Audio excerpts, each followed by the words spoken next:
and today we're going to be taking a look at .hack. Although the full title of it would be .hack sign, but just to make things easier, I'm just going to call it hack sign. Now the .hack franchise as a whole is pretty big, so I'm going to be taking a look at the first one that came out, which is hack sign. And the first time I've ever heard of this anime was actually from the game that I played called .hack GU Volume 2. And I know that .hack GU is based off of Hack Roots, which is like the series that happened after hack sign.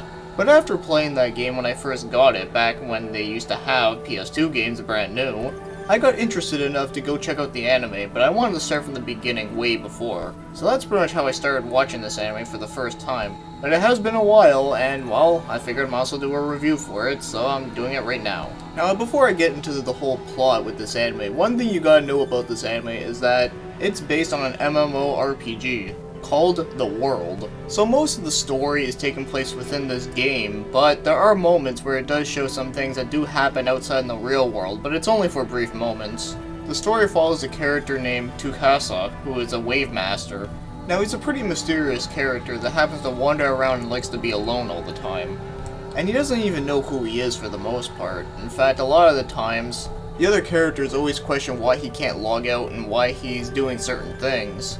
And as much as I'd like to explain more about his character, it's really hard to do that without giving away any spoilers. Because this show does have some pretty big mystery elements within it, which makes it even more interesting to get into. But as for some of the other characters, there's also Miyaru, who is a heavy blade, and Bear, who is a burly blade master, and then there's Subaru, yeah, she's named after a car, she's an axe wielder, and then there's BT, who is also a wave master, and then there's Sora, who is a twin blade.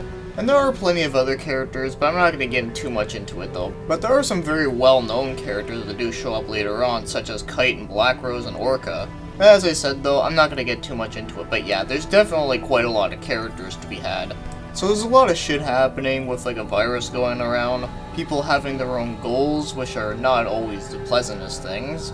And there's also a lot of people that are after Tsukasa, because he finds a guardian that ends up attacking a whole lot of people. So that's all I'm going to explain for now, so yeah, I'm not going to say any more because of spoilers, because the show really has an in-depth story. But I can say is that I really do like the characters. And one last thing I will say about the story is that it does start out to be a little bit slow, but then again, I do kind of suspect that in this kind of anime, because one of the genres for this anime is mystery after all. But even when it is slow, it is still pretty entertaining. But as for now, we're going to take a look at the animation. And I have to say, the animation actually looks really good. Yeah, I really like the themes, the setting, the character designs, even some of the action scenes are pretty cool looking. So I really don't have much complaints when it comes to animation. Now as for the voice acting, it's also really good. And there's a really good cast too, and I'll go through some of them for you. You have Brianna Siddle, Amanda Wynn Lee, Paul Mercier, Kim Gust, Douglas Rye, Dave Wittenberg, Lex Lang, Mona Marshall, Wendy Lee, and Kirk Thornton, just to name a few. And all those voices that I just mentioned are all really good. Although the voice of BT is Donna Rawlings, she's also good, but unfortunately she doesn't have very many roles. In fact, BT is the only character she's ever played. And it's kind of unfortunate because she did a pretty good job with it. Oh well. But then again, the voice cast is overall pretty good. Now as for the music, yes, we're going to be mentioning music within this one.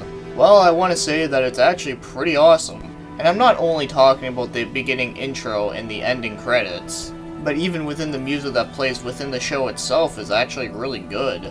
In fact, in a weird way, it kind of reminds me of the music from Artanelico. And well, if you guys know me well enough, you guys know that I love the music in that game, so with that being said, yeah, I fucking love it. And it's also interesting to note that the person that did a lot of the music within this show also did music for Xenosaga games. So overall, it's definitely worth mentioning that it is really damn good. Now as for the score, I'm going to give it an 8 out of 10.